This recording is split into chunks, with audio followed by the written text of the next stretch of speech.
This is Lex Lang. I am the voice of Dr. Neo Cortex, and you're listening to Nerd On.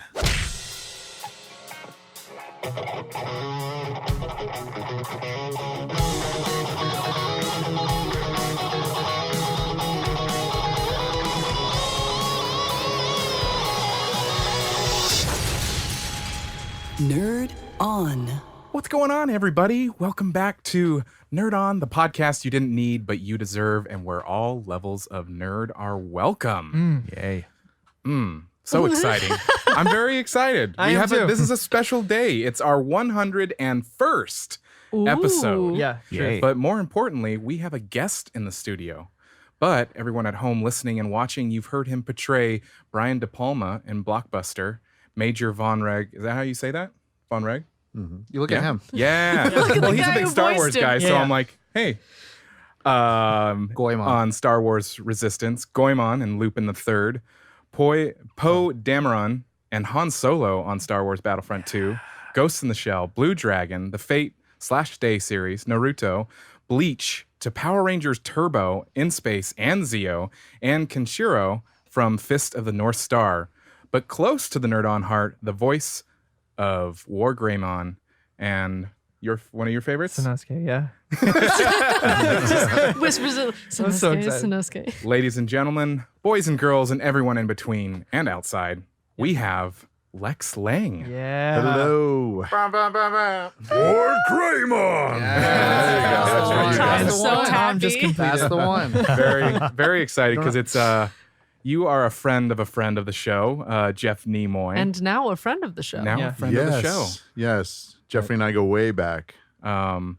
But real quick, I'm Josh, I'm Corey. Ollie. Caitlin. I'm Tom. and this episode is brought to you in part by the Nerd On Nation, powered by Patreon. Patreon. If you are new to what Patreon is a exclusive membership service in which you can support your favorite creators, say, I don't know, like Nerd Us. On. And for as little as a cup of coffee a month, you can support us and help keep the lights on. And Indeed. in return, you get stuff like this Discord server that is hopping all the time, from gardening to comic books. You can talk about it all. You can get exclusive content that's never heard before, but by you. Yeah. All sorts of good stuff. But check it out, nerdon.io/Patreon. Patreon. Sweet. But let's get into the show. Housekeeping is done. That's it. Let's get into the show. Thanks so much, Lex, for taking the time to hang out with a bunch of nerds Absolutely. in a room. Birds of a feather flock together. You know? Aw, fellow nerd. Nerds of a feather flock Yeah, together. You were one ahead of me there. So, and I was like, oh. Took you a sec. It's all good. I laughed last though. Yeah. So I'm gonna get this started. If you check on your IMDb, you Yes. have hundreds of credits. That's true. Acting, I think it's 384. Something like that, and it's 384, oh. various kinds of stuff. But Yeah. what started it all? Like, how did you get into voiceover and the industry and all that? Wow, that's a great question. I had my version and my share of jobs that were sort of, crappy jobs before I started doing that. Shout out. But I've been a voice actor. No, I take that back. I've been an actor my entire life. So I started with film. No, I didn't. Let me go back again. It's all lies. Choose your own adventure. Yeah. Choose your own adventure. I started by accepting the Academy Award. Of course. No, I started in stage acting as a kid. Oh. And even before that, I did little shows for my family during summertime. We had a pool in a backyard that was perfect for putting a drape up next to one of the windows, and it became our stage. Oh, And nice. we did little shows, and, I realized once I made the family laugh that getting that sort of reaction from people was like my drug. It Yeah. was like, oh my God, I got to have more of that. I need to have more audience, response. So as I got, I don't know, I think I was probably about 11 or 12, I started doing, the chorus member in stage shows. Yeah. And by the time I got into high school, I was in all the theater productions of my high school. I was in Arizona at the time, in Scottsdale. And then in college, I did theater, and then I did a little bit of repertory theater after that. And then I moved to Los Angeles. I kind of took a left turn. I was doing stand-up comedy. And, Oh, wow. I did stand-up comedy for a few years. That's rough. That's like, I feel like stand-up comedy is like, you got to be really Yeah. like on top of it On and it. making new material. And you get like, Yeah. your ass handed to you. And, Yeah, you know, you do. You know, most of the time, knock on wood, it was all good. Oh, It was great audience response. Good. And I incorporated some impressions and things like that in my act. Little Arnold. No, it was kind of pre-Arnold. I was younger then. It was kind of like I did some takes on Elvis, and I was like one of the first Christopher Walken impressionists that was ever out there. Before he became something that everybody did, I was doing. Yeah. And Before it was cool. Before it was cool, and then once it became cool, I didn't want to Hipster do it Christopher anymore. Walken. I was like, forget it, no. From there, I went to a music school in Los Angeles called the Musicians Institute, Oh, which nice. is in MI, Hollywood. yeah. MI, yeah. I went to the guitar school. See, I can pronounce things and You can't I do words it for at a mic? living. Yeah, I can work a mic once in a while. But anyway, I went to the guitar school, and while I was there, I became the spokesman for the school. Oh, interesting. So anytime someone was interested in going to the school, they would call and ask for information to be sent to them, and they would send this video that had me as the spokesman of the school on camera with my hair down to my waist. Like I had super long hair. I mean, I wonder if one of those Playing is the floating part. around somewhere. Yeah. And doing the host kind of thing like Hollywood, California, the entertainment capital of the world. And here in the heart of Hollywood is the Musicians Institute, that kind of thing. Nice. And so I was doing that for a while. And that was my official very first voiceover that I did on a video. But I didn't think about becoming a voice actor ever. I got called, or not me, but the MI got called to see if they could send somebody to a set of a movie called Rich Girl to show the actors that were supposed to be rock and rollers how to hold the guitar and how to do windmills and jump off the amps and that kind of Oh, stuff. And it looked cool. Gangster. And so, yeah, how to be gangster. And so because I was the spokesman for the school, they said, well, we'll send you out there to do it. So I was showing this guy, Don Michael Paul, as a regular on-camera actor, how to do some things. And then I showed the guy who was playing the guitar player, who really didn't even know how to hold the guitar. He just looked awkward holding a guitar. Yeah. And so I was like, you got to do this, okay, and then jump and then flip your arm, And while I was doing that, the director said, hey, are you an actor by chance? And I said, I am by chance. And he said, how'd you like to have this role? And the guy who was the guitar player was like, what the? Whoa. And he goes, no, don't worry. You still keep your scenes and your lines. We're making you the keyboard player now. We'll put a keyboard There you behind go. and stuff. But, Lex you're will the be guitar the guy guy now. Yeah, so I'm the guitar guy now. Wow. So I started on camera there doing the guitar stuff. And I became friends with this guy named Bentley Mitchum, who is Robert Mitchum's grandson. Oh, wow. Okay. He's a famous actor from the 50s and 60s. He used to have a big campaign. It was like, beef, it's what's for dinner. Oh, yeah. This I am familiar with. The beef thing. So anyway, Bentley ended up getting a lead in a movie called Susie Q. which Oh, was- yeah. A to the double J. Yeah, okay. Yeah, Amy Jo Johnson. Yep. There you go.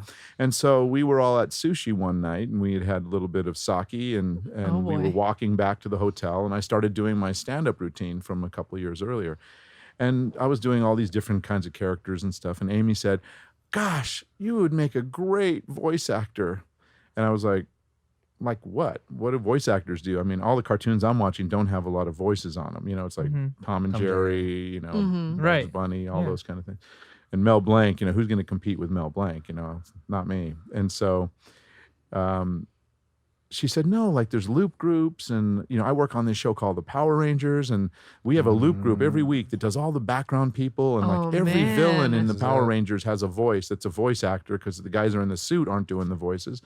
And I was like, gosh, if you could introduce me to somebody, that would be awesome. And so she introduced me to Scott Page Pagter, who was the It's like producer. the voice actor dream. Yeah. So I was like, awesome, And so I started doing looping in the loop group for Power Rangers. That's kind of how I got my start. Wow. And I did that for a little while. And an interesting kind of segue story, I guess, because I was privy to the questions. No, Pulling back the curtain. Pulling back the curtain a little bit. But I think you mentioned Sandy Fox, another fantastic, Shout out. prolific voice actor, is my wife.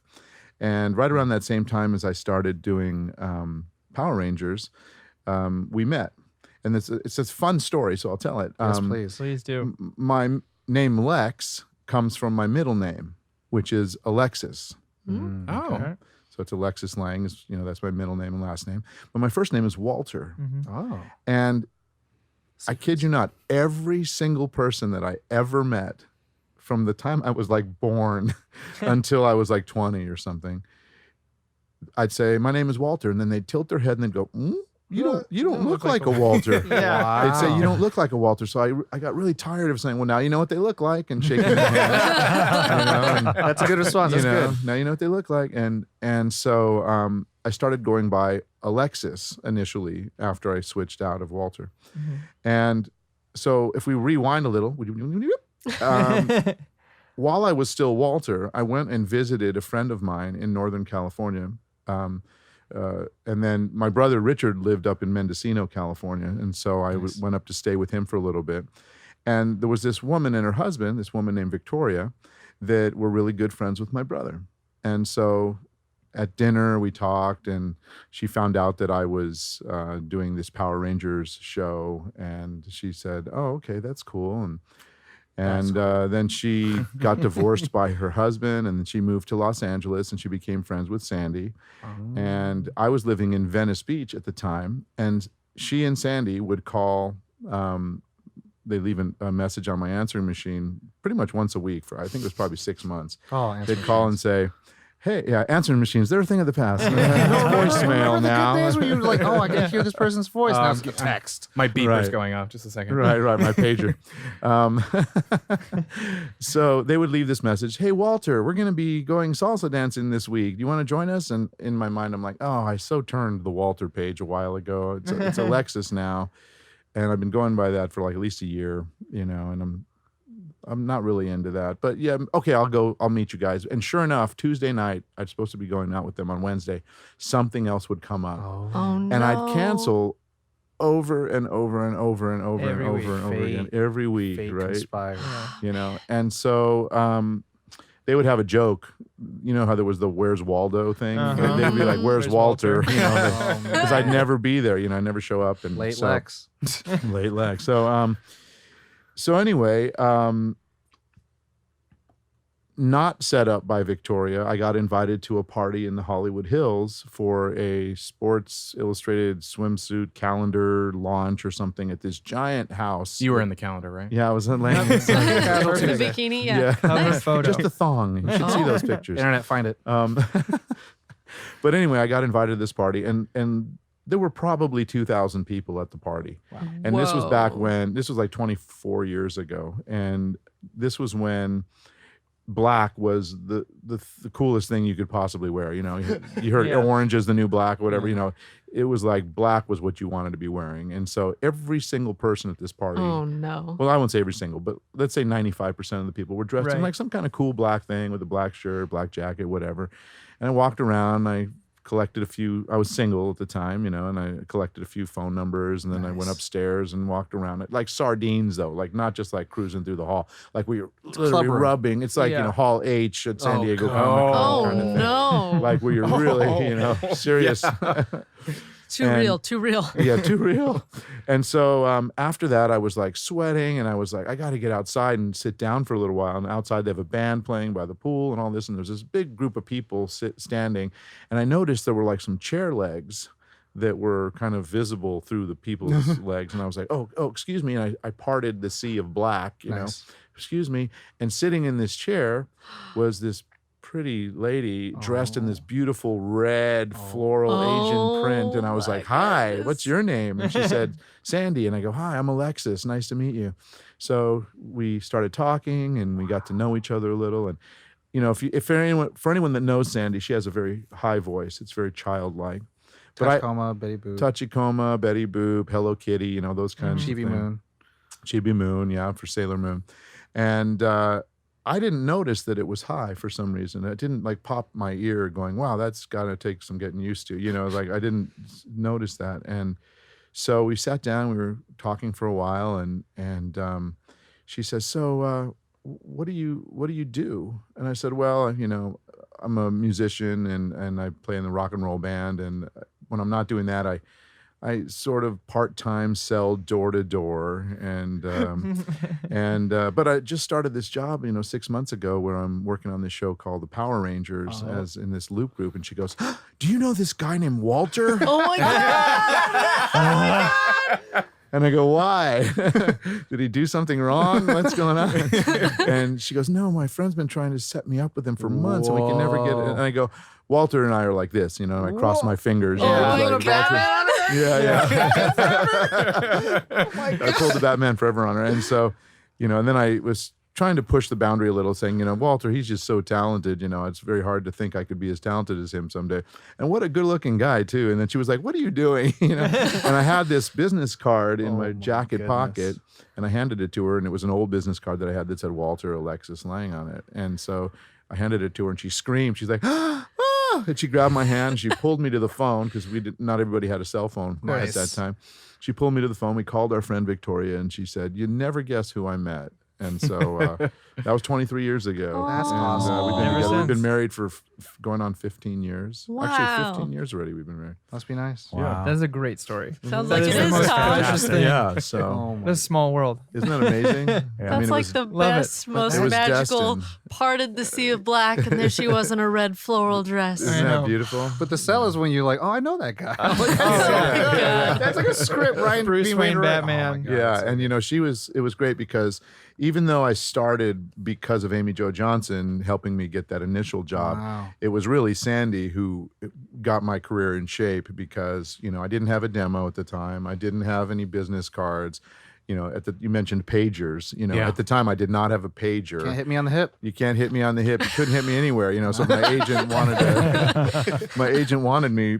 He was like, send smoke signals or something. They couldn't do it. So she got me a pager, and we made a demo. And she said, "Well, what's your what are your abilities and your gifts, and how can we monopolize on what you can do?" And I said, "Well, I can make my voice sound like other people." So she said, why don't we make a business card that is like celebrity voice match specialist, and we'll hand it to the editors of all the studios, and when they need a temp dub or they need some kind of fill in for a Scratch. celebrity, ADR or scratch something, track, yeah. ADR, that kind of thing. And right away I started working doing Wow. that kind of thing, and just all these different movies, That's crazy. That's Wow. fantastic. William Hurt and Antonio Banderas and all these different guys. Whoa. And so, I credit Amy Jo Johnson a lot, but I really give the meat of the credit to Sandy, because she really got me in line with what it takes to. She was with ICM, she had a big nice. big agency, and she was working all Wow. the time, and so she showed me the ropes. What a That's sweetheart. awesome. Yeah, As you awesome. have found out. Yeah. You should marry her. Yeah. Oh, For real. wait. Sounds like a swell Wait, girl. too late. Who's next? Very Who's got cool. something? Hot So yes, diggity. hot diggity dog. I'm gonna cherish All that right, story. all right. I think that's so I cool.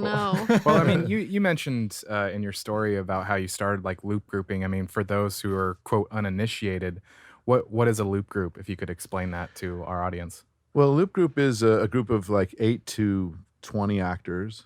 It's usually about 8 of them that come in after, it's called in post-production. It's after a film has been edited or a television show has been edited. When they shoot the initial film, let's say it's a restaurant scene between 2 people. Mhm. And it's Arnold Schwarzenegger and James Caan talking at a restaurant. And so they shoot the wide shot where they see the 2 guys and their entire table, and there's a bar behind them and all kinds of people and a bartender and people moving around. And then they shoot the single shot onto James Caan, and there's 3 guys behind him and the bartender. And then they spin it around and they shoot over his shoulder to Arnold Schwarzenegger, and there's another table of people eating, and there's a waiter that comes up to that table. Well, when they're shooting that scene, all of the extras are pantomiming. They're just quiet. Because if they weren't being quiet, then every time they would make a cut from the wider shot to the closer up shot, you'd hear an audio idiosyncrasy. It'd be like, you'd hear Yep. these Yeah. cuts, So what they do is, after it's completely edited, they bring in a group of voice actors to be all the voices and the presence of the people in the background. So they'll do a big bed of they call it a bed, where it's just all 8 actors will be up on the mic, and they'll be like, okay, this is the restaurant. Start having conversations with each other like you would in a restaurant. And some people may be talking about food, others talking about relatives or whatever. And they put that really, really low in the mix. I call it minus 30 dB acting. It's like That's actually probably when I'm mixing where I put it. yeah, so it's like dropped out completely. So you don't really hear side stories of people visiting or any of that stuff, but it creates a presence that is, makes the scene believable, the ambiance. And then if there's a waiter or a bartender and you see the guy's face and he's like, here you go, then they'll do that as what's called an incidental. They'll get one actor to be that person.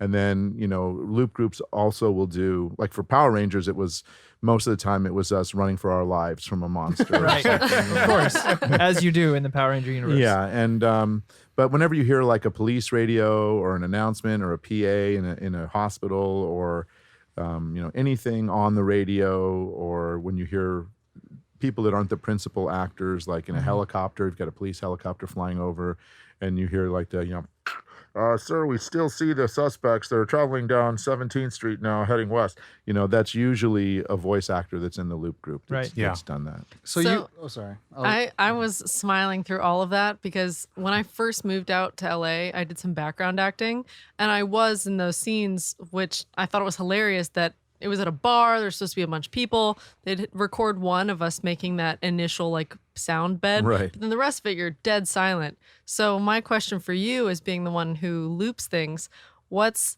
maybe some of the more frustrating things you've had to deal with background people who are prominent in the scene that you have to give a voice to? Because the things that I normally said were like absolutely inane things that had nothing to do with. So if you have lip flaps that are like, you were talking about the lunch you had where you're like, oh, the Cheetos were super stale at lunch. Right. Like you can't really make that part of the scene. So was there something that you come across that seemed kind of memorable?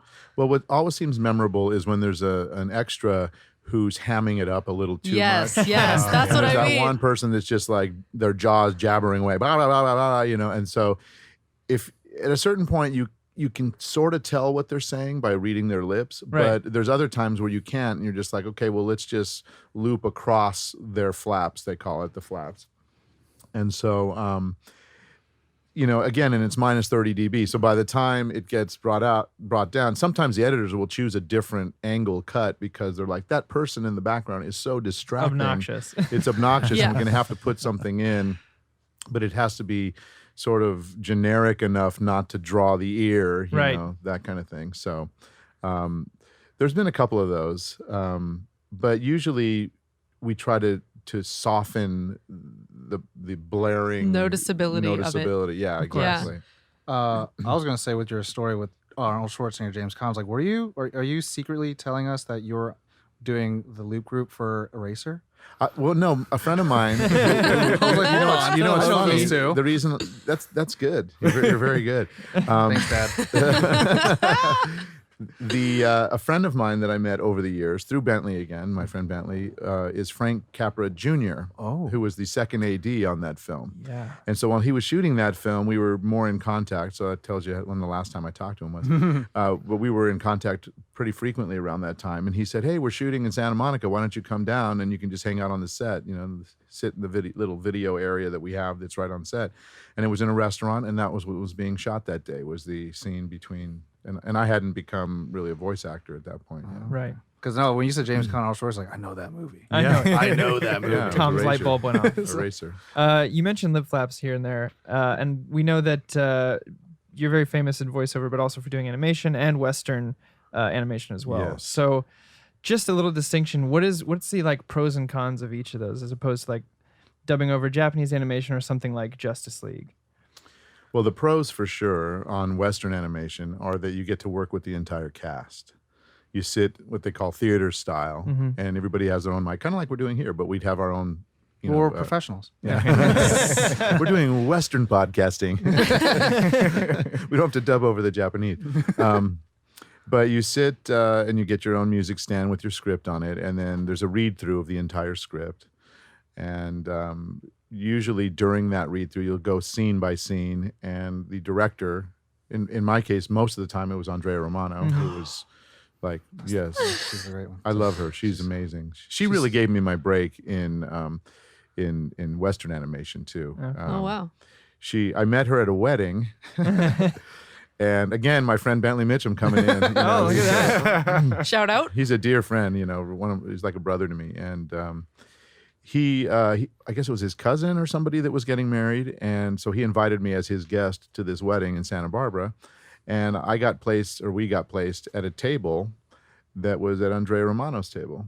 And we never talked about voice acting or voiceover or anything once. We just became friends. We talked about, you know, music and art and the people at the wedding. It was kind of a funny wedding, and I played some music at the wedding, so we talked about music. And at the end, we were just like, hey, we got to stay in touch somehow, you know, and often that doesn't really ever lead to anything. You're just like, we'll have lunch someday. Bye. Never see you again, you know. Yeah. But my agent, once I had an agent, submitted me for something. I think it was on The Batman, was one of the first ones I did. And Susan Chico and Andrea were casting this, and they cast me in it. And when I came in, she's like, do you remember me? And I was like, I do, but I've never been to WB before. Like, where do we know each other from? And she's like, that wedding in Santa Barbara. And I was like, oh yeah, of course, you know. And from that point on, they both have cast me in, you know, pretty much all the big WB shows thereafter. Wow. Justice League Unlimited, Legion of Superheroes. My that childhood, kind of some would say. yeah, yeah. I used to hate when people said that, you know, like you're my childhood. But then I realized, you know, I've been doing this 24 years now. I hope I was somebody's childhood. Right, you know? right, right. Comes a point where you go, okay, It's like, makes sense. You know, 2 years in, it's like, hey, you know, but 24 years in, it's like, oh, good. It actually gives me a really good feeling to hear that, you know, people listen to the different shows that I was a part of as part of their childhood, as part of, like, you know, looking forward to getting up on Saturday morning and putting on Digimon or Justice League or whatever it might be. Yeah. To go like, wow, I got to catch this cartoon, you know, this is it. Yeah.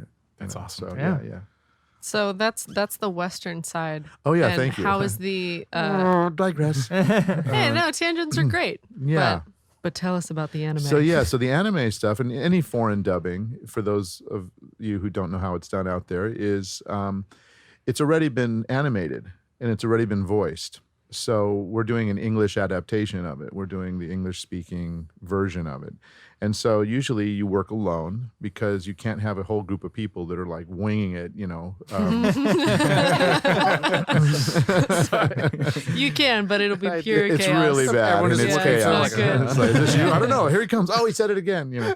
And we work with something called the beeps, which are a series of 3 beeps, and then we say our line at the imaginary 4th beep. So it's doot, doot, doot. Now I'm talking, you know, that kind of thing. And usually what we'll do is sort of a disadvantage of anime or foreign dubbing is that we go from, they call them loop numbers. So like, let's say there's 300 loops in one episode. Okay. If I come in as a character, say Sanosuke, and I come in and they'll say, okay, your first loop is at loop 87. And the director will tell me what happened between 1 and 86. They'll be like, okay, here's what happened, and Sano's coming in, and he wants to eat something before they go to fight, or whatever it might be, you know. And then I say my line, and they go, okay, your next loop is loop 138. So we're going to shoot up to 138, and you'll do that. And then they'll say, okay, and then he doesn't come back until 228. And so they'll tell me a little bit. So we depend a lot on the director of a show. Telling you the story, Telling us the story. And also, you know, giving us insight on what that character is about. You know, we usually see a picture, if not the actual anime that we're watching. And then the other thing that happens is we listen to the Japanese, not to copy it, but to see what the emotional content is. Right. Preview. Yeah, we preview the Japanese, but, you know, some people think you preview it so that you copycat what the Japanese actor did. Not at all. It's the good dubs, anyway, are to catch what the emotional content is of what's happening in the story. It informs you. It informs us emotionally because you don't have to speak another language to understand the emotions that are going on in that language. Right. You know, if someone's going, oh, you know, you can tell they're mad. If someone, oh, you know, whatever it might be. I don't speak Japanese, so I apologize for anyone always that does Nanda. out there. But yeah, no, that makes sense. Yeah, That makes sense. so that It's an interesting challenge, honestly, to what it sounds like. I mean, Yeah. it sounds challenging, but at the same time, kind of like an interesting challenge. To be like, all right, how do I take this interpretation of the story and kind of make it my own? Yeah, and what's also challenging is the writing. Oh boy. Because what happens is the there's an original translation that's done. Mm-hmm. That's the first thing. And that original translation is given to an English adaptation writer so that it matches the flaps of the animation Oh, or right. the mouth flaps. We call them flaps. And if it's good writing, then the actor can act. He doesn't have to be concerned about like, what is the mouth doing there? And is it going too short or too long? If like it's a good written script, Mm-hmm. a well-written script, you can just read and act and not have to be focusing too much on what the mouth is doing. But it is very technical, and there's a lot of shorthand that are in the scripts. Like there's a forward slash, for example, that means you take a beat because the mouth is going to close for like a quarter second.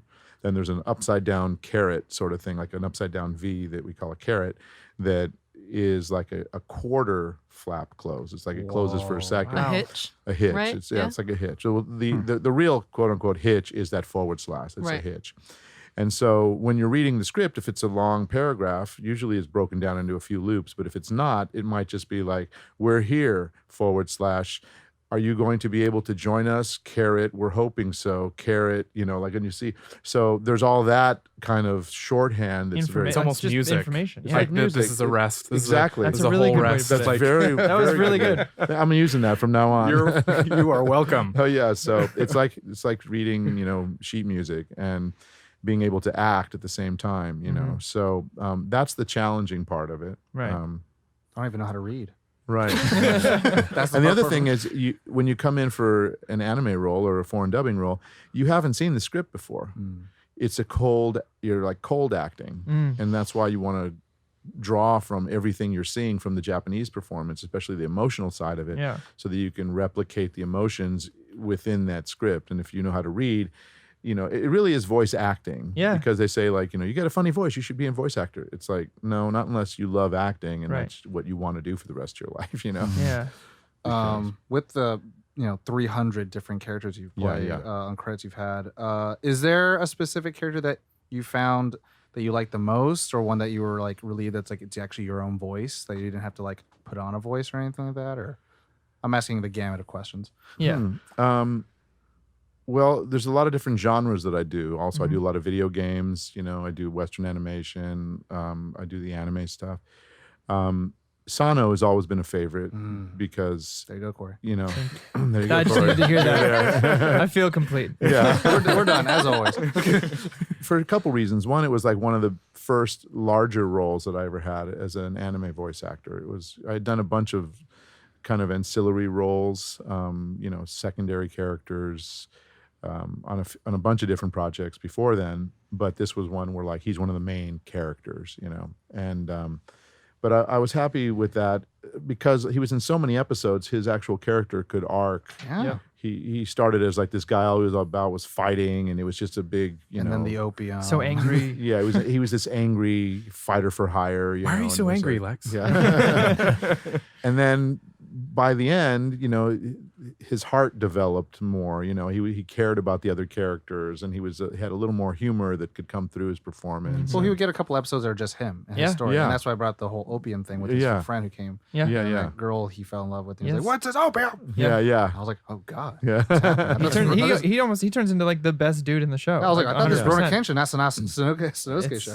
it's Yeah, there. yeah. So that was a really super cool one. And then because I am also a nerd, Yes. there are shows that when I got the part, it was like dream come true, ding, ding, ding. Right. To be able to play Batman for anything is, I mean, we all bow to Kevin Conroy, of course. Yeah. He's our, Right. the mecha Batman. But there's a show called Batman Brave and the Bold. Hammers of Justice. Yes, and I don't play Batman in that. Diedrich Bader Bader. Oh, plays so good. Batman in that. Batman. It's a different He plays superhero. Batman. So Diedrich plays him, but there's a story arc called Knights of Tomorrow, where Alfred is telling the story when Batman got older. He gives his cape and cowl to Robin, who becomes Batman in order to fight Joker's grandson. Mm-hmm. And so my agent sent me the script and said, "Oh, hey, by the way, the character you're playing this time is Batman." And I was like, "Well, no, Diedrich Bader's, but no, it's a story about where he gets." Just go with it, Lex. Just go with it. Just go with it. It's Batman. So yeah, it's Batman. So I was like, oh, okay, that's cool. And I hung up the phone and then I started screaming like a girl running around the house. Of course, "Ah, man. Batman, yeah." And then there's a scene where the Joker's grandson looks up at a ledge. There's like clouds and thunder clapping and lightning going on behind Batman. And he says, "Who do you think you are?" You know, and the line is, "I'm Batman." Yeah. Ooh. So I'm walking around my house like, "I'm Batman. I'm Batman. I'm Batman." You know, and like I'm doing all these different like versions Because of that's it. the line. 'Cause That's the line. I'm Batman. You know, and I was walking around. I swear I must have done it 600 times. you Oh know. my God. And then I get to the session and I get to that part and who do you think you are? And I'm like, "I'm Batman." And then Andrea goes, oh, hold on a second, Lex. Remember, this is Robin. And so, you know, he is still, you know, he has a lot of masculinity and everything because he's taking on the cape and cowl for Batman and he's still very rugged and everything. But pitch your voice up a little bit because, you know, it's not quite as rugged. So I was like, "I'm Batman." And she's giving me the thumbs up signal, like not thumbs up as in that's perfect, but thumbs up as in Higher. higher. Yeah. And I'm like, "I'm Batman." And she's like, "Higher." And I'm like, "I'm Batman." She's like, "Higher." And I'm like, "I'm Batman." And she's like, "That's it." Oh, no. And I was like, "Okay," you know, and then I watch it back and it's great. Because when we record it, I'm like, "I'm Batman," you know, like, and it's higher pitched and everything. Right. And I got to say it. And it was cool because I don't know if it's 8 or 9 people, but when I said the line in the actual recording, the recording stopped and everybody in the booth stood up and they applauded and they said, "You're one of, you know, less than a dozen people who've ever said that here at the Warner Brothers Studios," you know. And I was like, Played it cool, and then as soon as you leave, you're like, "Oh my." But I think I did start crying a little bit, like not that they noticed, but like my eyes started swelling up with water, you know, Just with tears sweating and- out of your That's eyes. huge, though, man. And I was That's like, that's huge, you know. So like as far as Western animation roles, like that's one.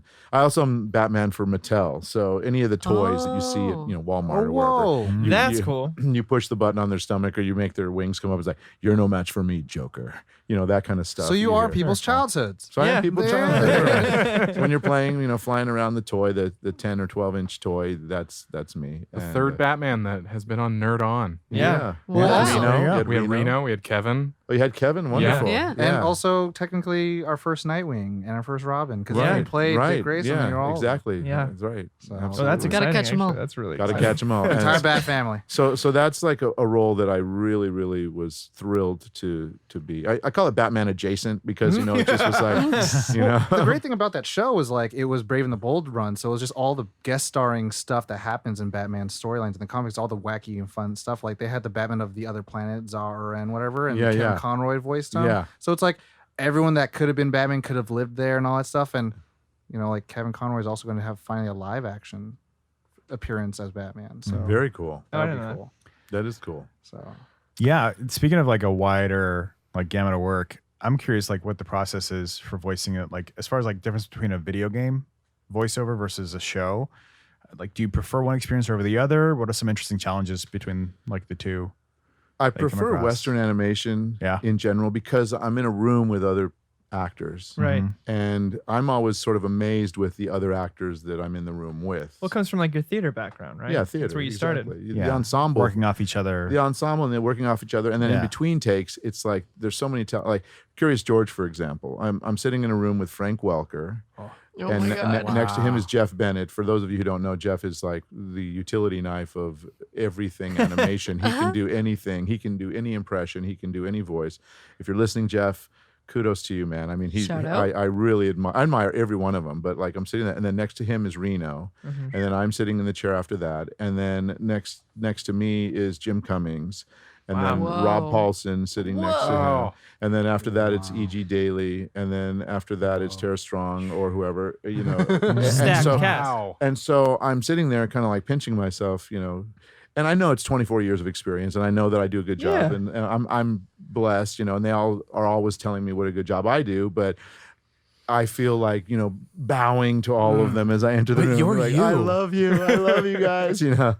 So that's a thrill. So, you know, Yeah. in the ensemble side of it, it's always like, you know, I was talking with Billy West once and we said that doing any show at that level is like a master class. You just come in and you just watch these other actors perform and you're like, this is why they're the people's childhoods. Well, I'm sure that Because- also like makes your performance even better. 'Cause Yeah. you're around all this creative energy. Yeah. And And The everyone is so excitement's there. supportive. Excitement's And, there. you've probably heard this many times before, but on-camera people are more out for themselves, whereas the voiceover community Generous. is really to support each other. They're such a giving, loving Yeah. community where they root for you, and they're the first to say like, hey, if I can't do that, I think I know somebody who can, and one of these other people in the room might do it better or whatever, Mhm. so That's great. I think it's a great approach to that too. I mean, the minute you start getting, that mundane feeling of being in a room like that is the minute you lose that spark. So I think it's Yeah. great that you still feel that way, even after the 24 years of experience, Yeah. being like, this is where I am. This is pretty fucking cool. that's Like- it. That's it. I really feel that way. I'm That's a constantly great way to kinda go through going, life, "Fuck, this is man." Yeah. amazing. How did I get here? It's there's always that sort of disbelief in my mind because as actors and voice actors, I think there's always that little insecurity that Oh, yeah. actors have, actor insecurity. It's like, are you sure you want to cast me? You're But sure. You're, The you're self-doubt a positive. little bit. Self-doubt, the little self. Like, I don't self-doubt know if I nugget. would, Yeah. but if you want to Yeah, cast me, that's yeah. fine. But- I'd also like to just kind of switch to, you talk about music a lot, and we Yeah. watched Famish, and your music is featured in there quite a Yes. bit. Can you tell us a little bit about the band?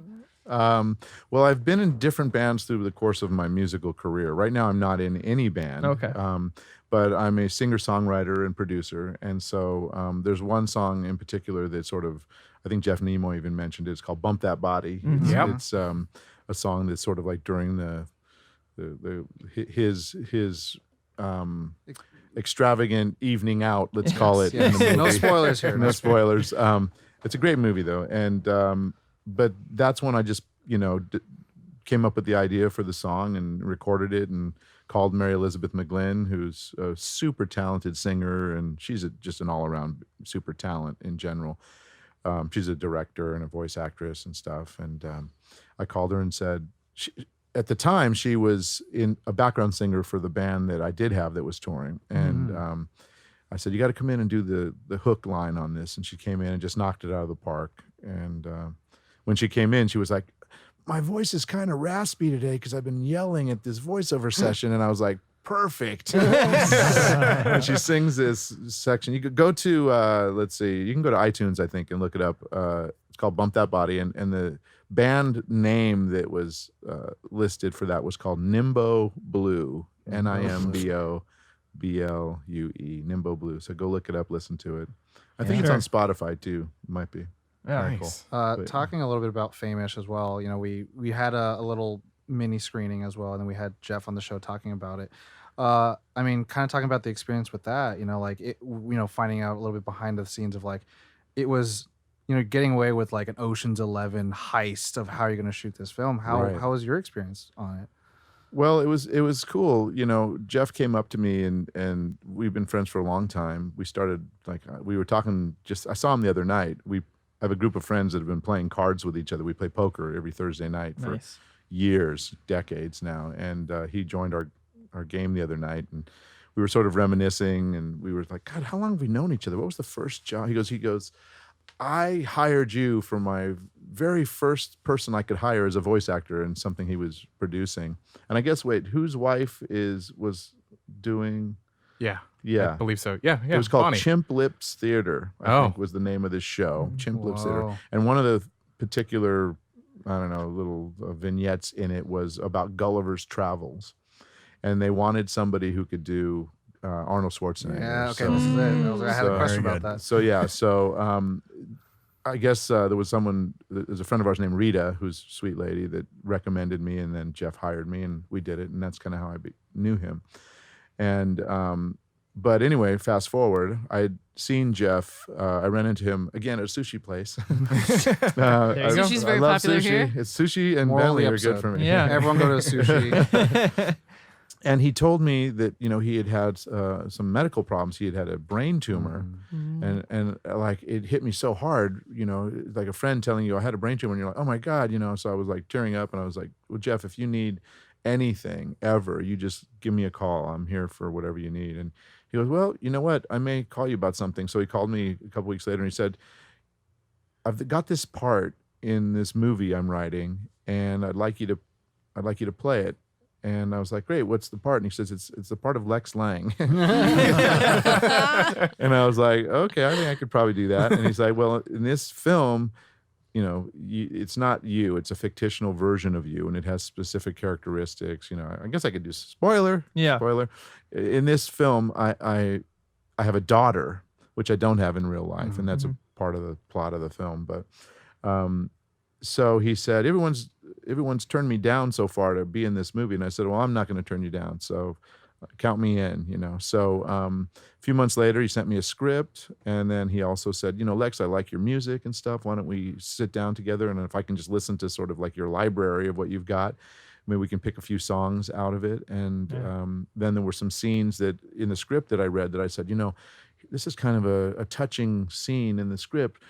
Are you open to me doing, little composing of like soundtrack stuff? And he's like, absolutely. Jeff is a That's really, awesome. really good guy. Yeah. I'm sure you know that because he's been on your show. But so that side of it was really cool. And then, they shot like 70 pages in 5 days, I think it was. Some Ooh. crazy. So like 25 yeah. pages in a day sometimes. Like, my God. Yeah, it was ridiculous. It was like, well, they were a crack team. Everybody on his team really knew what they were doing. And again, it was a real supportive group. So everyone was willing to be everything. Okay, I need someone to hold the boom right now. Okay, I need someone to run this camera while the director, the DP is over here shooting this thing, and like everyone was like a team player. So it wouldn't have worked if people would have been like, well, no, I do boom and that's all I do. It was Right. like a super team that was shooting stuff. And I told Jeff that, I'd be happy to be in anything he ever does again because I thought it came out so well. Did all of you see it? Yeah. Oh, Yeah. Yeah. Absolutely. Saw It was twice. great to work Saw it on. twice. 2 I- times. I did the post production, Right. And He saw it 40 I times. saw it several times, and it was a joy to watch it every single Yeah. time. It wasn't one of those movies that you go, oh, I gotta do this one more time. Right, right. I just loved every second of it, and the soundtrack was one of the parts where it's like, oh no, I really want to pump this a little bit more. Yeah. Wants to pump that body. And did you do the little effects on like when he's spinning around, then it goes, "Signature look so-" was that you? No, Did you they do that? Or actually edited did that in the first edit, The and first then edit. I had to You just mixed it. I had to try to make it work in audio, Yeah, and, yeah. and mix it and whatnot. So Yeah, it was really Yeah. cool. A great job on the mixing too. Well, Just, thank you. Yeah. Was Josh. it was it much of a fantastic. challenge working like trying to film something in the middle of a convention with like I imagine you had like people coming up to you maybe during that, or were people kind of understanding of what was happening? Yeah, I think most of Keeping the their people space. had been told that we were shooting a film, Yeah. and there were signs everywhere saying, if you're walking around this area, you're giving us permission to use you in To this use you in the movie. movie. Oh wow. But big signs, so you Yeah. can't walk through the hall without realizing that. Mhm. Don't walk down this hall if you don't want to give us approval to use you in the movie. And the fans and the convention goers were also the extras too. So like when we had panel scenes, it was the actual fans and the con goers that were there Nice. that were being shot. The only challenging part I would say is just sort of the rapid fire of shooting of the scenes. Mhm. And Everything was probably quick. it Probably was not a quick whole lot and of One or two like takes. Yeah. one or two takes at the most. Yeah. Most of the time, one take. One take. And- Wow. Yeah. But Jeff, my gosh. Jeff Investigate. and Chris who was the DP. They really knew what they wanted, so they'd know if it didn't work. Right. They were like, that was perfect. Let's move on. And so, shouldn't we do it one more time? Because I wasn't pulling a Jim Carrey like Right. let's do it 95 times, but I was like, Sure you don't want should we another? just one more run at it? Because I think it may safe. be a little nuance or something. And the only thing Jeff wanted to shoot more than once, there was like our opening scene where we're talking with each other. Right. And he was like, yeah, you were on that show with me where Arnold Schwarzenegger, and he kept just throwing out different things. It's in the, Oh, so it's sort of in the improv. It bloopers, was improv, It yeah. was totally improv. Nice. So, he was getting a kick out of us coming up with those improv funny lines and stuff. And Doing it- like impression acrobats. For right, him. yeah. I'm his impression monkey. But it was really cool, looking at it after the fact, because he sent me the link of the Vimeo or whatever, that I watched that scene, where he's talking to the kid at the end about his mother and all that stuff. And every single time I was tearing up. Yeah. And I'm trying to write music underneath it. I'm not crying. You're crying. Speaking of improv, was it written or was that you? I'm gonna war Graham on your ass. That was me. Ah, yes. Tom's We so happy improvised to that hear little this. scene too. I was like, that's it. Where's my money? Where It was like, I'm going to work game on your ass. And there was one I think I said, I'm going to cut off your dingus. I think that was one. There were a couple other ones that were not designed for. Speaking of being an impression monkey, no. So you even said so earlier that you're kind of like a voice match specialist. Yeah. What's kind of the prep for that? Do you have certain voices that you do? Because I mean, if you look through your repertoire, you're matching like people like Han Solo or Poe Dameron. Are these things that you already knew how to do, or did you have to take them on and just listen and like? What's the prep for something like that? Well, every single time I've been hired for any kind of voice match, anything, I listen and listen. I break it down, and I literally try to dissect the voice to the best of my ability. At the same time as looking at many photographs of the person that I'm trying to emulate, because I really want to try to like get their physical being into my brain at the same time. But the process is, the first thing I do is I try to listen to where in pitch the voice resides. So let's just say, for example, we're doing a Sean Connery or something. Okay. The first thing they'll do is they'll send me a couple of clips of what he's doing around the area that they need to add exposition or fix the audio. There's a generator in the back, there's traffic going, whatever it is that, they don't want to bring him in for $500,000 to fix 3 lines. They want to just get somebody who can sound like him. Right. So they'll send me little clips of what it is that is surrounding the piece that I'm going to put in. So let's say for Sean Connery, like I listen and go, well, where's his pitch? Is it up near my voice? Hi, I'm Sean Connery. No, it doesn't sound like that. And it's definitely, it's where's the air now? After I go pitch, first pitch, I go, it's lower. It's probably down. It's like, nah, George Clooney. It's like, that, Wow. it's got that sort of glottal stop. I call it like, you Right, can hear the actual glottal hits, So that's where I start in pitch, and I go, okay, so it's sort of around here. I'm going to talk and just kind of fry the voice out. Does that sound like him? No, doesn't sound like him. So the next thing I say, okay, what's the air doing? Is the air slow, like that glottal stuff, or is it faster or airy? Like if I'm doing Charlie Sheen or somebody, then you got to hear the air that's kind of coming up, and so then I start thinking about Charlie Sheen or whatever, and I start so then you can hear the air part of it happen, right? So I go Sean Connery. Then does he have a music that happens in his voice? So so like I'm listening, and so like I'm listening to the music. It doesn't even matter what he's saying. And then I say, okay, what's the next piece? Do they have any specific sounds that are because of the way their mask or their face is designed? So if you're doing like Owen Wilson or somebody, what do you think of when you see Owen Wilson? If you're looking at Owen Wilson, you hear wow, right? But what do you when you're looking at his physicality, what sort of pops out? The nose. His nose. Yeah. So you figure that sort of his nose is going to have an effect on his voice. Like, no, I would never do that. Like he's got sort of a thing that's happening and he's here. So that's the pitch and the air and stuff again. So does Connery have anything that's so maybe he has this sort of suave facial expression that he has a lot of the time. And then what else is happening? Is there any speech impediments or sounds that are happening? Well, a lot of people, and he actually does this, his S's sort of sound more like SH's. And then he's got an accent, Scottish accent. Some people say it's a little Welsh-ish, but Scottish, Welsh, whatever. So then you've got like this thing going on where you put all the pieces together, and you're like, listen, we'll go over that later. And then it starts to sound more like the pieces of what you want. And then it's just practice, and then there's a probably fifth piece to it, which is, what's my voice doing that day? Because it's day to day. Like sometimes in the afternoon, like today, my voice is more in tune for like the airier stuff or whatever, that kind of thing. Some days I'll tell my agent, don't book me for a low thing in the afternoon because I'm not sure if I'll be low in the afternoon.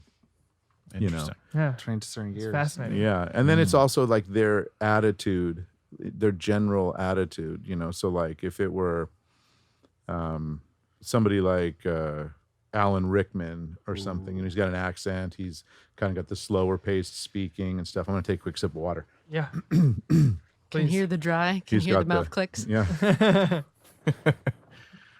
he's got the slower speaking, but then I have to get right up on the mic, and it's kind of like, I'm looking for Harry Potter.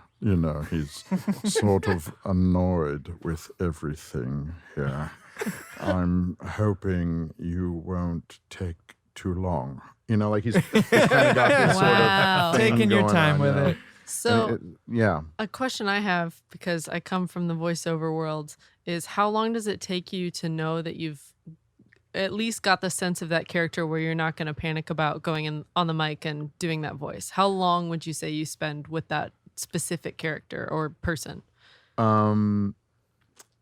Until the second I've finished saying the lines on the mic. Yeah, okay. It's nerve-wracking. That of all the different pieces of voice acting, voice matching is really nerve-wracking. And I'm the first to tell my agent or whoever's asking me if I can do a character that I can't. Because if it's Paul Reiser or somebody and my vocal whatever doesn't match their vocal print, then I can try all I want. And I can get close, and if I do it as a caricature, sort of like an impression, a fictional version, they'd go, "Oh yeah, that sounds just like Paul Reiser," but it doesn't sound. In your like, mind, you're going wrong. I'm like going, that doesn't sound like Paul Reiser. It's an accent that reminds you of Paul Reiser, but Right. it's not Paul Reiser. Evocation. Yeah, Paul Reiser. What's really funny is I got hired to do Poe Dameron in Lego, Rise of the Resistance, or one of those Lego movie things, and.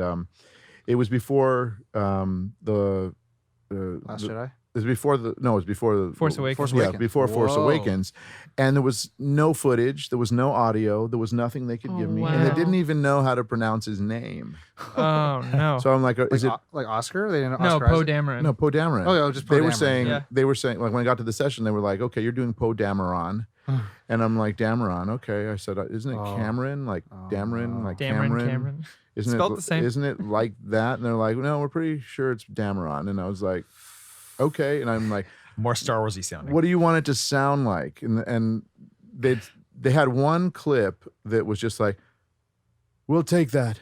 Or it was something like, it was tiny. And I was like, I just have the one little micro clip. What can we do for that? And they're like, well, look, just kind of make it like Han Solo. He's kind of rugged. He's like the Han Solo of the new movie. So I was like, okay, kid. Like I had like this, Wow. I was kind of more like that. Corey's And then- dying over there. and they're like, yeah, it's kind of like that. He's kind of a scoundrelly kind of guy. And they didn't even know because they hadn't seen No it. idea. They had no idea. Wow. And so I did that. I did the whole episode or whatever. And I'm Poe Dameron. I'm here to rescue you. I'm Poe Dameron, and I'm like, and I watched it and I was like, after the movie came out, I'm like, oh God. Oh no. sound Someone should have anything told him. like It's like, hey, you him. got to be like this Lego version. Yeah, that's what Right. it should have been. right, yeah. Right, Tom. But I'm it- just saying. a little bit of trivia is when I started doing Resistance as Major Von Reg, Yeah. I was also cast as Poe Dameron, Mhm. and Oscar Isaac had turned down the part, and I guess his nephew or niece or somebody, I'm not sure on the story, but someone had convinced I was a him kid. as a kid had Always a kid. had convinced him to take it after we had recorded 14 episodes. Oh wow. So, but then I was able to understand what he sounded like. And it's funny because, a lot of times you'll come up with like a phrase to like get you into the Oh, pocket. yeah. Like for Neo Cortex, oh yes, Cortex here. Like I'll do that before I start doing Cortex here. What do you want me to read? But for Poe Dameron, it was from the movie where he's like, I'll come back for you. That was what I said. And all of a sudden I could talk like him, and it was like, I had this, Wow. I'll There come it back is. for you. So like before every line, I'd go, I'll come back for you. Nice. That's how we'd To start, get your you know? mouth ready. Just to get my mouth, and then I could talk lower and Right. just regular like him, and I could have the right amount of voice, and that sort of thing. And then, Wow. but it was kind of a running gag at the sessions because it would create a laugh every time. Right. I'll come back for you. Okay, I'm ready. What was your line for Sano? For Sano, I don't know that I had a line because it was based loosely not an upon my own impression. voice. Yeah. Yeah, I wasn't trying to match It's something. pretty that close was to your, really- yeah. to It's your- really close. Yeah. Your Sano, I got it. All right, Missy. I know I said Missy a lot in Uh-huh. that show. Yep, it. you and did. then it was like, don't take my picture. You know, that was one of those. There it is, Corey. See, Corey now. Corey's just like clapping and How smiling. does the as big steam as he engine can. work? You know? This is actually a perfect segue into the next part of the show, and we get to Okay. talk a little bit about something that Lex is a nerd about, and that is Star Wars. Yes. Specifically, we're Indeed. talking about New Hope, right? Yeah. New Hope is where it all started. you Yeah. know? It's the magic That's the of it. beginning. That's the magic. So what's that feeling now that you're voicing Star Wars stuff? How does that? Again, you know, like that super Pinch me, nerd I'm freak dreaming. out, you know, like I've been stormtroopers in the last 3 movies. Yeah. You know? Oh. So that's been super cool when they're like, you're working today in a loop group, and it's like, what's it for? It's for The Last Jedi. Oh, okay, cool. And then they're like, here, there's a stormtrooper here. He's shuffling some people. Like I did Solo. You know, I did Solo, Rogue One, and Last Jedi. Nice. And in Solo, there's a scene where Han is, you know, in the spaceport, and just before he gets separated from his girlfriend. Yep. And there's stormtroopers. There's a lot of action in the spaceport, and people are getting, you know, tasered and things. And there's a stormtrooper that's moving people along, like trying to get in there. Move along. And so I was like, move along, move along. Yeah. And we improvised. We had 4 or 5 guys that each improvised that little. It was me, Steve Bloom, Yuri Lowenthal, and David Collins, and Sam Nice. Witwer Holy were crap. the 5 of us. Wow. Yeah. And so we were all the stormtroopers in like the last several movies. And everybody takes a shot at each of the little incidentals, they call it. And then when we're watching the movie back, you know, at the premiere, Yuri's sitting right in front of me, and it's like that part, move along. And he turns around, he's like, yeah, it was you. and then Steve and Yuri are talking above Chewbacca when Han gets thrown into the pit with Chewbacca, and they're making bets on, Yep. you know, that stuff. So that's Steve and Yuri. And Oh, cool. Now but you like go back that and watch. kind of thing is like totally geeking out. Like we're all geeking out. We're all super happy to be there. That's It's like- crazy. Right. That's, it all that's came cool. from A New Hope. So wait, Yeah. canonically, you're the first one to have said that. It's, then. that's what. Yes, exactly. Time and then the timeline. I said it first. That's right. That's a good It's point. funny to think Lex that said it's it like first. Neo Cortex and Spike Spiegel are Move along. Move along. stormtroopers. That's what Yeah. we need. That's what we wanted. So yeah, New Hope. So yeah, we so New Hope. you brought us up as one of your favorite movies. Why? Where? When did you watch it? How did this come into your life? So I saw, you know, in '77. I'm a pretty old dude. You know, I turned 53 this year, and I was like 12 when the movie came out, and it was the biggest thing that ever hit the theaters until that point. You mentioned Blockbuster, which is that podcast I'm in. I played Harrison Ford in that, and also Tommy Lee Jones and Christopher Walken. If you've listened to it, Actually, you I'm can the hear. entire cast. Yeah. I'm the entire cast of that show. No, but I did a bunch of stuff in that. But to go back again, when it came out, it was ridiculous. There were lines around the block to get in. My brother had taken me, and it was just like I left there going, that was the best movie ever in the whole world. You know, a 12-year-old was just like, that bad guy, you know, Darth Vader. I was like, he was so amazing and so bad, and it was ridiculous. And so I immediately started collecting like the little collector's cards and the Topps cards. Oh, yeah. stuff Of course, like that. yep. And so I collected the very first Topps series that came out were the blue cards. Yep. And then they went to green or red, and red and think green were like the red. next two, and yellow. In the 90s, So red. those were the ones that they had back in the 70s, and I collected all of them, and I still have all of them. Wow. And, Holy shit. and I collected. I got the program from the movie, so that one I still have too. It's beaten up because it was a program From the movie? Yeah, the first month it came out, Wild. there was Back an in the actual- day, guys. There was an actual program for Star Wars That's so that cool. told about the history, of it, backstory. the backstory That's awesome. and stuff. So I have that still too. And what's a real thrill is like here we are, you know, 2019, and I have Major Von Reg has his own Topps card. now, That's like cool. a signature series. So Do you like have I'm- it? Circle. I do. Okay, I was gonna say They you should sent- have it. There's also a Masterworks collection. Did you get it they have. autographed? I did. I autographed about 1,000 of them recently, and Wow. sent them back to Topps for Wow. them to Oh, cool. That do is what they so will cool. with. But so I really loved the movie then, you know, and then it was several years passed. I didn't really like ultra geek out on it until they re-released it before Empire Strikes Back came out. Mm-hmm. They did a re-release, and I think it was 1980 or 79 And that or was something. renamed as New Okay. Hope, right? I don't know if it was renamed A New Hope at that point yet. Okay. That's a good question. You might know that. Those are little tidbits I don't really know. But at the time, I was working at a movie theater at this place called the UA5 in Scottsdale, Arizona. And as an usher, And the boss that was there knew that I loved Star Wars because, I was totally geeking out that it was coming there. And he said, hey, look, man, anytime you want to come in and watch it when you're not working, you can come in. And I go, can I bring a couple of my friends too? And they're like, yeah, sure. Just bring a couple of your friends. Wow. Oh, So, no. so for the entire summer, That's what I knew was coming next. every day that I wasn't working, and I was usually Whoa. just working on weekends, every single day we would take an ice chest and fill it with food and beverages Oh, and roll the ice God. chest in right in the middle of the theater and start at 11 a.m. and watch every single showing until it dumped out at 11 at night or 11:30 at night. And so I saw it about 130 times. True Wow. tailgate right here. Yeah. Yeah. So I saw it 130 times. And at one point in high school, I knew the entire movie verbatim, including a lot of the music cues. Like, Mhm. and Yeah. as a drama extra credit thing, I did half an hour of the movie as a monologue type thing. Wow. So, One-man show. That's cool. My wife's like, you should do that again. Like, do it at Comic Cons and stuff. Like, go do the movie where like you're doing all the music cues and all this and that. We get a lot So- of That'd be cool. we get a lot of That would Yeah, be people do amazing. that. Yeah. right out of that. It's like, do you have a plastic wastebasket in here anywhere? No. Oh no, I don't. No. You have a Oh, basket. man. Yeah, I have a That's basket. A basket. Oh no, that won't work. How about a cup? You have a cup. Resonance? Is that what Yeah, you're I was looking trying to for? look Mug? for a cup. We got a Yeah, mug. We got a red solo yeah, cup. Solo. That was the code name for Solo. It was called Red Cup. Really? Really? Yeah.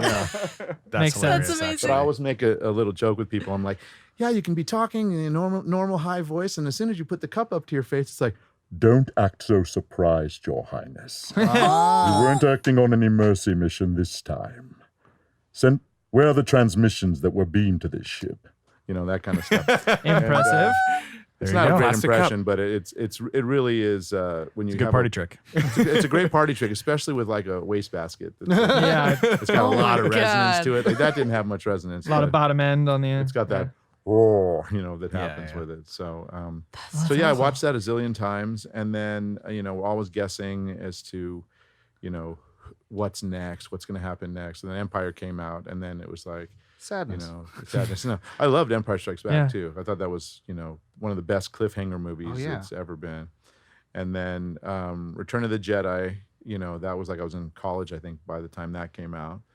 And that was really fun because we waited overnight to see it at this big theater in Scottsdale. And about 2 minutes before the film started the night before for press, like they had a press showing, we were already in line, like third in line. And this guy pops his head out of the theater, and it turns out there was this kid at my school, African-American kid, and there weren't many African-American kids at my school in Scottsdale, and there was like 3 or 4 of them, but he was being picked on one time, Oh. and I sort of came to his defense, and I was like, you want to get to him, you're gonna have to get through me, and I was just bullshitting, of course, because Right. I was You're being not that- Batman. not that tough, but I was like, yeah, you want to, now you're fighting both of us, and they kind of backed down. Nice. And I never saw the kid after that, but that night he pops his head out of the theater, and he was working as an usher there, and he goes, hey, Walter. Yeah. He was like, hey, do you want to see this now with the press? And I was like, Whoa. I'm like, yes, I do. And I go, can my 3 friends come in too? They're like, no, there's only one seat I see right now, and I could put you in it right now if you come in. And I was like, sorry, guys. You gotta. And You will then help a I- bystander, but not help your friends. And then Good I friends went would in and saw it. understand. They It's understood. true, it's And true. I- That's true. And I came back out and I waited in Watch line it again. overnight Uh-huh. for the next morning show. Nice. And There you go. we still had a great time. Peeing your Waiting for pants it. all night, going. Yeah. I wish I could talk about I it. wish I with could tell you what's Yeah. going to happen here. My favorite part. Yeah. What? Oh wait. Oh, you still think that? Oh, that's cute. And I think it was also, I love the original cast. That first trilogy cast. There were some big holes in it as a Star Wars super fan. Like when the Ewok sort of had them strung up on the I don't know what you call them, the big posts. Yeah, were they're gonna cook The them. where they're logs, gonna cook yeah. them and stuff. And then Luke is like, 3PO, tell them that we're gods or whatever, or tell them whatever, Yeah. they'll release us.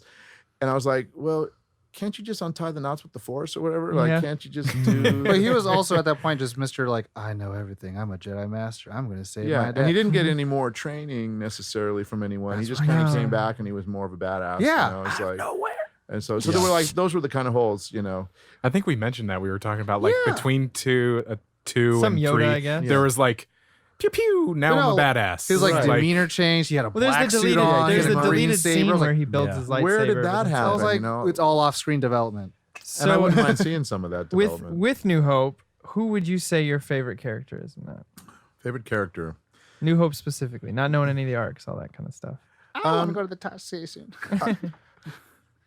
I'd have to say that it's kind of the team of Han and Gotcha. Chewie. Yes. Oh. Very good. You know, those are I always got the most satisfaction out of watching those guys. You know, So how did 7 feel? yeah, it felt sad. Yeah. It hurt. Chewie's my It hurt. guy. Yeah, Chewie's my guy. I love Chewie. He's super awesome. How can you not? You know what I want?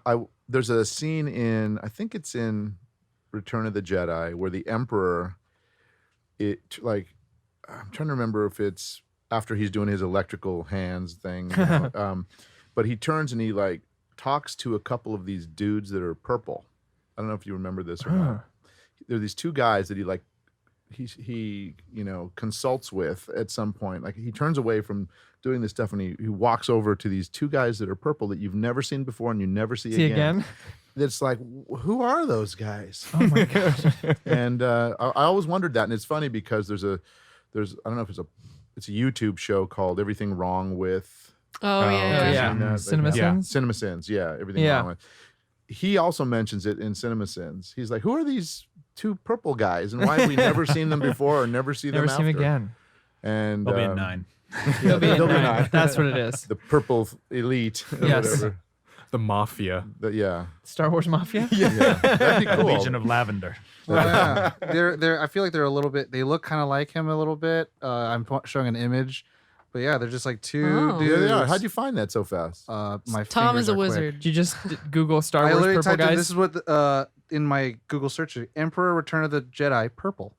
That's And fantastic. then there's one of these boys. So who are they? What does it say they are? I don't know. Let me see. That's interesting though, because that I should have implies Googled that before Oh. I came because Sim Alu was a human male who served as an advisor to the Emperor Sheev Palpatine, the sole ruler of the Galactic Empire during the Galactic Civil War. an advisor. Yeah. But to me, But like he's in that 2 makes minutes they or less. He's in 2 seconds. It's like it's literally he turns to him and he walks over and that's it. And they never come back. the weird thing is like when you mentioned that, I was Sim like, oh, I Alu. feel like they would look like the Trade Federation people from the previous or from the prequels, but then they don't look anything at all. It's like they should have made So those wait, Trade Federation. You said there were characters. two, though, right? Yeah, there was 2. There was just one. Does that another kind of next imply to him. that that's Palpatine's like race? Well, he but might then, be like- human. Oh, look at that! They're but then- having. They have like a Palpatine's human. NWA picture. Right, but They have the whole crew. Oh, wow. They're just hanging out. Those guys are probably at every Comic-Con signing those prints That too. print. It's like yeah. Oh, yeah. But no, that's sure. yeah. I That was totally a forgot good about attention to detail, man. I totally forgot Yeah. about Oh my that. God. I totally forgot. But then maybe that was one of those like I want more. Well, of no, this. that was one of those things when I saw it. I was like, who are those guys? They're never coming And back. they're gone. They never came back in the prequels or anything. It's And like, then the movie ended. 9. Well, so it's 9. funny. We did the Phantom Menace episode. We had an episode for that because the 20th anniversary happened this year. And I was telling him, so I'm the youngest one in the room. I had no idea who Sheev Palpatine was. And so Oh. watching Phantom Menace, then the Attack of the Clones, and then Revenge of the Sith, I was like, oh, he's the Emperor. Oh, yeah. Right, And then right. everyone in the world's like, no, we all knew. It was like, what? Yeah. Like there was like, oh, the actor came back. We all saw that. It's like, I did not know. Oh, yeah, yeah. I did not know what to expect. Of the uninitiated. It worked on me. I was the only audience member that knew that. Out of Palpatine. Out Yeah. of curiosity, being such a big Star Wars fan, like OG Star Wars, how do you feel about the prequels and then our new, new 7, 8, sequels. 9? Like, Well, if we're talking chronologically, or 1, 2, and 3 are the prequels, and 4, Mhm. 5, 6 are the main, and then 7, 8, 9. The Skywalker saga. Yeah. 1 was extremely disappointing to me. Okay.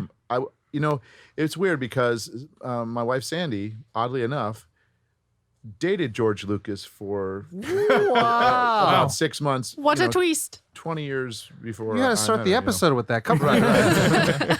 And so when that was coming out, we got a call from, we got an answering phone message, again, answering machines, that was like, hey, Sandy, it's George. I have a movie coming out. Well, you know what? I'll have my assistant call you. And then it hangs up, and the next message is, hi, this is Jane over at Lucasfilm, and George would like to invite you and a guest to the screening of his movie at Fox in 2 weeks. And it was like, I was thinking, these are people fucking with us, aren't they? These are people that are just like voice actors. These are jokes. And then she's like, no, I dated him for a while, and and I'm sorry. And you're what? like, you lead with that. You start with this. and but yeah, we went to the premiere, and so what's his name? James Cameron was sitting in the seat next to me. What's his name? Mr. Billions. So he's sitting in the seat next to me, and the film ends, and he's like, Oh, it was all right. But what movie does James Cameron not do that with? I don't know. They're all his movies are pretty damn good. Yep. So it's hard to think that His he would movies. watch Those a are the ones movie. he doesn't do that with. Yeah. Exactly. But I'm exactly. like, But he shouldn't do them with his movies because they're pretty awesome movies. Oh, yeah. But I thought like the whole Senate. We don't need to see C-SPAN Star Wars style for, Right. High levels 40 minutes at trekkiness, the you know? beginning. It's like, okay, just say what happened. We don't need to see that. And it was trying to buy the idea of Anakin and Amidala Mhm. having some kind of relationship. When he's like When 9 he's years 9. old. Right. She's 14. You know, Edamame. Edamame. No, I call her Yeah. Edamame. Oh, Edamame, yeah. Princess Amidala, right? Or- Amidala. Yeah. They did the whole switcheroo, Keira Knightley, and Yeah. Nick Close. Yeah, and then in the second film, him growing up all of a sudden, he's like her same age looking suddenly. High school's Right. a hell of a thing. Yeah, She doesn't change puberty, at all. baby. Summer vacation does things. Yeah. So those were little things that I was like, God, I wish they had figured that out before Yeah. they shot it. Like they picked too young of a child for her to have this love interest with later, because they knew there was going to be a trilogy. It wasn't like, yeah, they'll eventually fall in love. Right now she's changing his diapers. It's like, Do you think George was little trying to creepy. say something? Or maybe like she that? should have been a little younger, and then Natalie Portman comes in on the side. Well, I think they wanted Yeah, that that would've star worked. power. They were like, Yeah, it's "Natalie Make them like Portman. kid friends. We That need would've the been- professional." Yeah. kid friends. Yeah, Yeah, that would have been more. Yeah, More childhood classes friends. together. Yeah. But I would have made him, 14 or something Mhm. to how she looked. He just looked too young. Isn't there this article like online that was explaining that it was kind of like, actually they're in space, and so he's not really 9. He's Oh, actually boy. more No, like it doesn't 19. matter. Like, no, I hate that I argument. don't buy it. I hate that argument. Well, when they say hell in the universe, I think Yeah, some of the yeah, rules yeah. break. Yeah. Right, exactly. So that one, again, I went to the premiere of it with Carrie Fisher was behind me 3 rows and 5 seats over. So I was like, Did your wife date her too? What happened? How was she there? So there were like a lot of cool things. And then the episode 3, in my opinion, of the first trilogy was the best one. Absolutely. Duel of the Fates. I thought, yeah. One of the best lightsaber Absolutely. fights of all time. Yeah, absolutely. And then when we come to episode 7, I really liked it because it was coming back again, and it was like Right. some of the original cast is back in it again. And like, so, was it a great movie? It was a good movie, but was only, fun. only because I'm a Star Wars fan. I say to anybody who is a Star Wars fan, it's a fun ride. They're based on these Buck Rogers serials and things. Yeah. If you're taking it too seriously, then you're going to spoil it for yourself. Losing the fun. You're losing the fun. You have to take. You've lost the plot. You have to have a lot of suspension of disbelief in order to really ride that Star Wars ride. Patrick Williams says, "Remember, there are movies about space wizards. Let's, Right, not, yeah. let's not forget that." For children. Yeah, for children, and adults enjoy them along the way. Yeah. And then the one that's coming out, Rise. Rise of now, Skywalker. Yeah, Rise. They haven't done post production yet, so I've got my fingers crossed. There you go. I'll end up Yay. as something in that. But I'm super Move along. excited. I want to see how this resolves, and I want to see where the stories go, and see if the producers can maintain some semblance of Yeah. dignity. I'm to waiting for the wrap it up. Ewoks. Right. They're back. Yes! We're back from our Christmas special. Right. That was hilarious. Yep. too. Swinging in. Oh man. That's awesome. Yeah, I so kind of wanted to ask another voice question, but I Yeah, want go to still ahead. stay in Star Wars. Okay. To blend the two, I was going to say it's like if you can take 3, kind of like a trilogy of Han Solo, Yeah. Luke, and Leia, of characters you voiced and put them into a Star Wars escapade, who Into would a they be? Star Wars Oh, what 3 escapade. characters he voiced would he like to see go on an adventure together? In like a Star Wars fashion. In a Star Wars fashion. I mean, any characters of any of all time that I've voiced? Yep. Or Yeah. just like, Yeah. Anything. You play with. let's see. Oh, wow. I like that question. That'd be. I try to go wow. crazy with questions. I mean, it depends if it's going to be a comedy. Choose your adventure. Choose your adventure. Well, like kill Jaden from World of Warcraft. Yes. with Dr. Cortex Oh. and maybe Han Solo or Batman or one of those That'd be guys. great. Nice. Those three together would be pretty hilarious. Especially For those of if you who don't Cortex know who was in Kill there. Jaden is, he's about a 20-foot tall red horseman. Oh, wow. looking thing, Oh. demon. He's a super So, demon. He's yeah. like this, fire lord. It's one of the most crazy- powerful enemies in the entire game. Yeah. it's pretty- Corey's like, it's no big deal, but it's kind of amazing. yeah. It's really amazing. And yeah, so those are three. I like that combination. I would like to see, if I could do any sort of story, I would love to play the part of Han Solo again for an animated series that was just all Han Solo, like the Han Yeah. Solo series. What or when something. does this take place? After the events of Solo? Before No, I the would events? after the events of Solo the movie. yeah, or After the events, but before A New Hope, like in his Oh, okay. in his formative prime. years, in his Yeah. prime, when he's smuggling spice and doing all Yeah. that great stuff, That would be cool. Just Got kinda- that can't believe they haven't confidence done off that the yet. Kessel Run. Yeah, he's got You the know? confidence going on. What did you think of the Solo movie?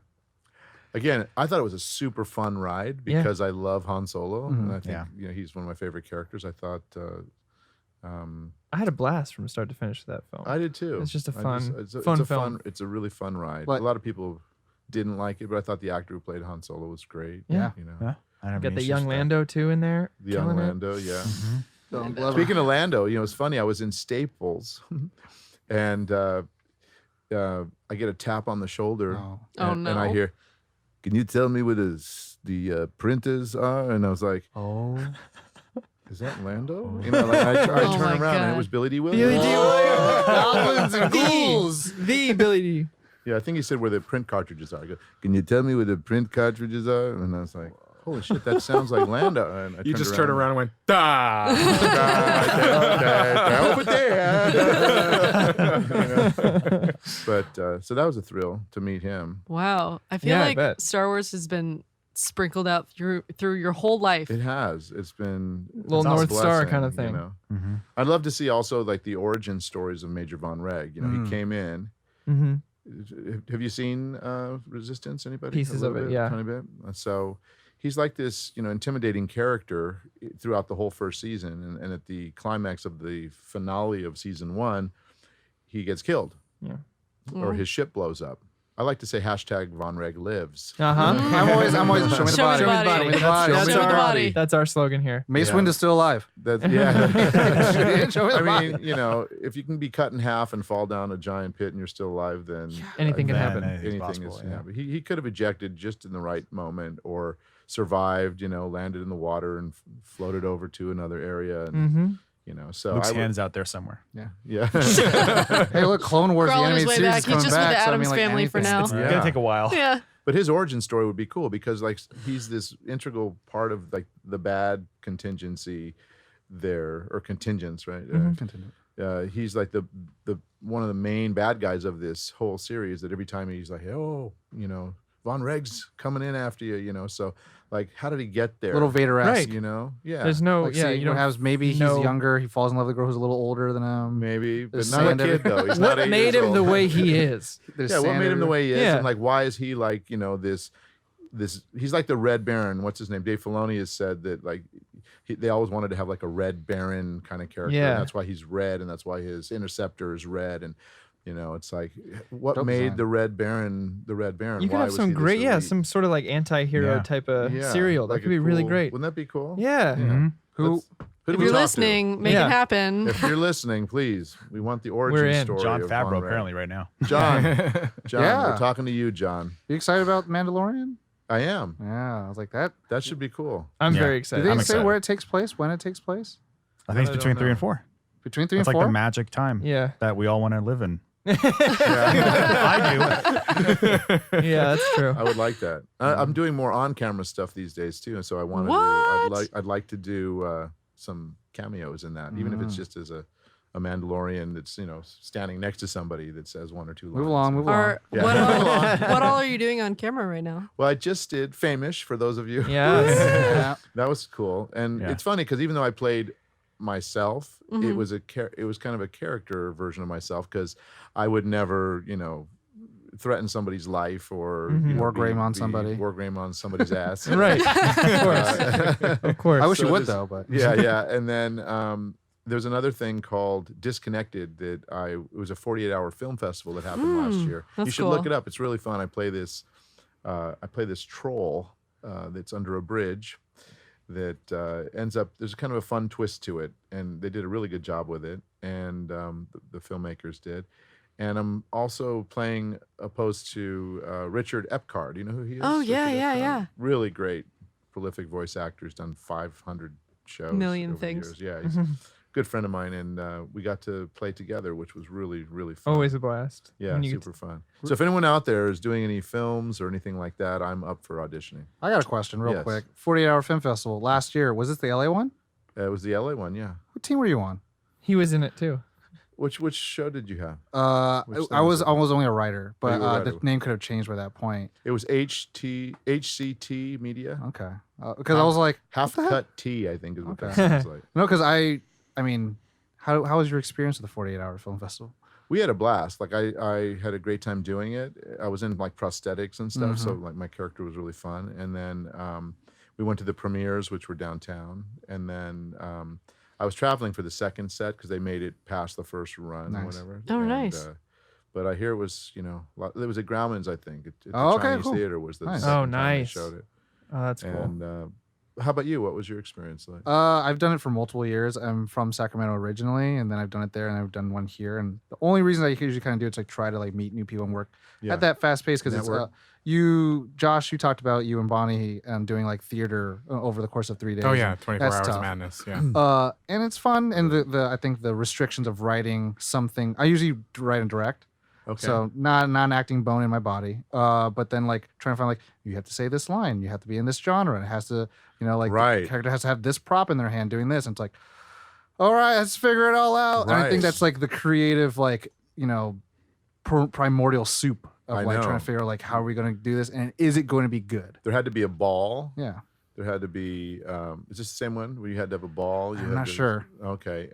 You had to say it's not as easy as it looks. Yeah. Was Yeah. one of it? Yeah. And then You had there a- would be a ninja or a fight scene or something like that. Some Or fights. Yeah.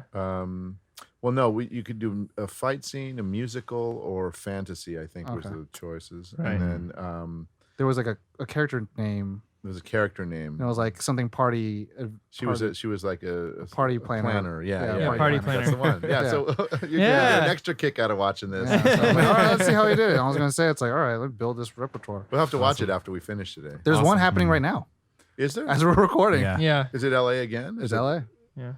Wow. I wonder if they're doing it. Came again. up quick. Probably not. Don't worry, we'll do our own Nerd On film Let's festival. do Yeah. something. Yeah. I'm It'll be all fun. for it. I'm about it. Ooh, Nice. next year, y'all. We'll get Also, as Jeff a involved too. Quick correction: Mandalorian set after 6. Is it? Yeah. Oh. The Fallen Order game is set after 3. Oh, okay. Oh, Nice. That'll be It's after interesting. 6. interesting. All in After order 4, game. 5, and 6. Oh, so it's after this trilogy. After the trilogy. So Mandalorian. Whoa. So the Mandalorians are gonna come back to life. What's gonna happen? After return. Before 6. Yeah. My brain. I'm like after. After 6. before Force Force Awakens. Awakens. No, sorry. I assume. Yeah, the Or entire- maybe it's parallel. Who knows? It's Where? 3 episodes of him coming out of the Sarlacc pit. Yeah. Right. It's like I'm still alive. Show me the body. I'm still alive. Oh my God. Lex, thank you so much for being on our show. Oh we my really God, this it was a so blast. much fun. It went by Yeah. so fast. Where else can can we our audience follow you, find you, all that good stuff, The like red on carpet social for you. media? The red carpet. At Lex Lang on Instagram. Okay. Nice. At Lex Lang on Twitter. And I think it's just Lex Lang World on Facebook. Sweet. But Instagram is my preferred. I'm trying to get a larger following on Instagram. Okay. So if you're We'll make sure to interested- link those. If you're Yeah. interested in like anything I'm doing, because I'm starting to post more of like at sessions, at studios, and things like that. Nice. on Nice. And you also Instagram. have your Sure. companies that you started, correct? I have a few companies. Yeah, if you're feeling in the charitable mood, you can go to loveplanetfoundation.org. And that is a nonprofit organization that Sandy and I started 19 years ago. And we mostly do in-school programs for kids that teach them about recycling and world water awareness and diversity and Through film? what's that? Through film and television? Through film, through media, through media, but the in-school stuff we go in and we actually have like in-school program things Wow. that have been developed where they get Nice. to kind of participate, and definitely check that out. And then what else? I'm drinking some now. It's called H2Ohm water. H2Ohm. Oh. What is this? H2Ohm water. It's a company Sandy and I started about 13 years ago.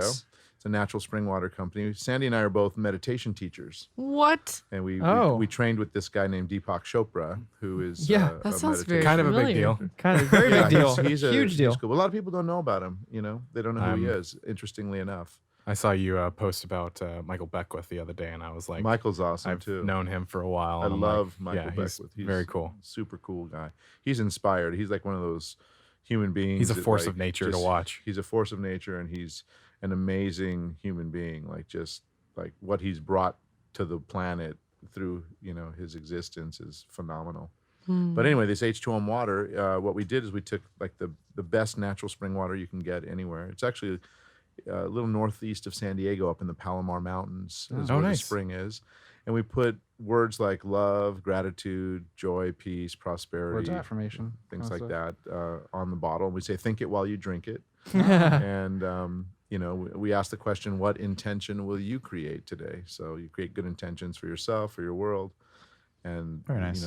that ripples out just like water to Mhm. people around you. Good So vibes. you're That's awesome. awesome. So you're Wow. helping people that with your child, they're in their childhood and their adulthood with Yeah. meditation and good water. Yeah. And then I can Nice. be the voice in their childhood. as- Exactly. And the And water. in their adulthood too. Perfect. Star In Wars. adulthood Awesome. too. Absolutely. Video games, cartoons, water. Wow. Any projects that we can keep an ear on that you can share? Friend EA into a microphone. Yeah. NDA. I won't tell anybody else this. but This isn't being recorded, right? So- Right. This isn't being recorded. Off the air. Well, let's just say that there's a very big game approaching that everybody has. It might have been mentioned here earlier, but Okay. I have some significant Leaving alone. parts to it. Leave in it it. alone. And then move along. and then there's another mobile game for an extremely popular franchise that I play a character named Soap. So, Mm.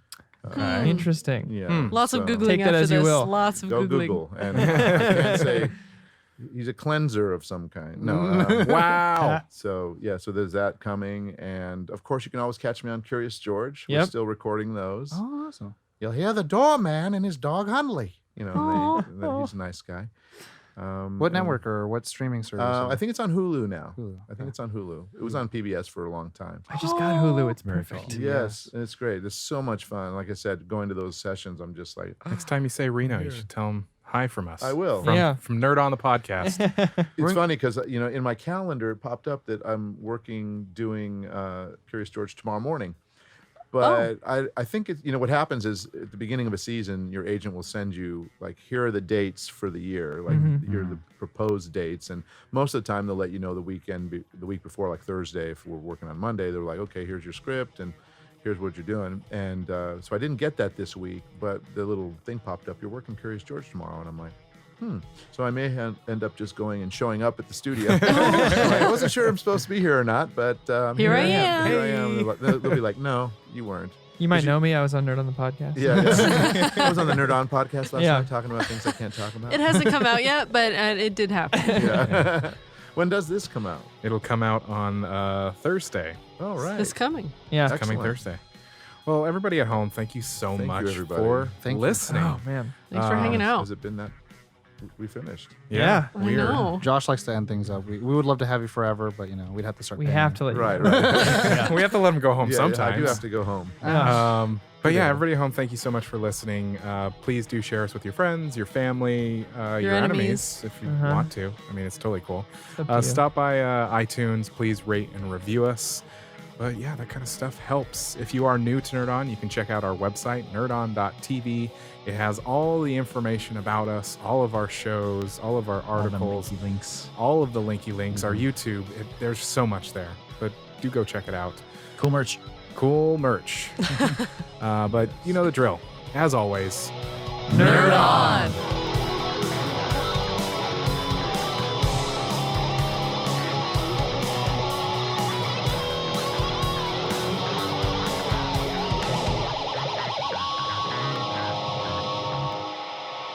Ending broadcast.